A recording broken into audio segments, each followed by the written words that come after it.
Welcome to Mathematical Methods for Physics. In this course, we build the toolkit used across theoretical physics: ordinary and partial differential equations, special functions, complex analysis, and Fourier transforms. Our focus is clarity, rigor, and problem-solving techniques you can apply immediately.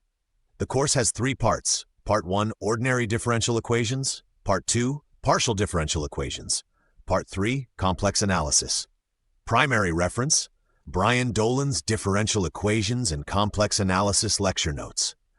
Additional reference: Arfken, Weber, and Harris, Mathematical Methods for Physicists.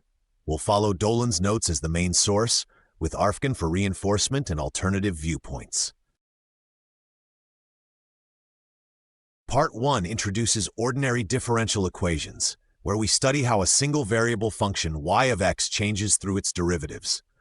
We focus on linear second-order equations, written as L of y equals lambda times y, where L is a differential operator containing a sub 2 of x times the second derivative of y, a sub 1 of x times the first derivative, and a sub 0 of x times y itself. We learn about linear independence using the Wronskian determinant, y1 times y2 prime minus y1 prime times y2, to test if solutions are independent. Finally, we study orthogonal function expansions through Sturm-Liouville theory, where eigenfunctions such as Legendre-Laguerre and Hermite polynomials form complete orthogonal bases for expanding solutions. Part 2 moves from single variable equations to functions of several variables, u of x, y, and t. A partial differential equation, or PDE, involves partial derivatives such as partial u over partial x or partial squared u over partial t squared.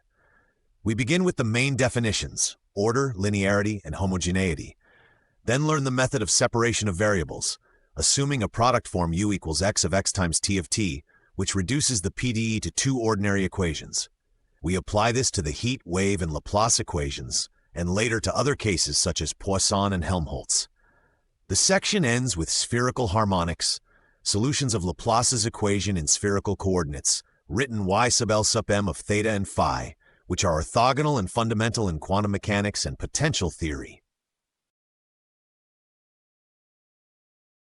Part 3 introduces the beautiful world of complex analysis, where we treat a complex variable z equals x plus iy, and study functions f of z equals u plus iv. We begin with complex functions and the idea of analyticity. A function is analytic if its derivative exists and is independent of direction in the complex plane. Differentiation leads to the Cauchy-Riemann equations: partial u over partial x equals partial v over partial y, and partial u over partial y equals negative partial v over partial x. Integration then brings us to Cauchy's theorem, which states that the line integral of an analytic function around a closed contour is 0, and to Cauchy's integral formula, linking values inside a contour to those on its boundary. We next expand functions using Laurent series, which include both positive and negative powers of z minus z naught, revealing the nature of singularities, poles, z, and branch cuts. Liouville's theorem follows: any bounded entire function is constant, a result that leads directly to the fundamental theorem of algebra.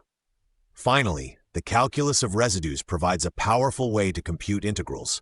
Each pole contributes 2 pi I times its residue.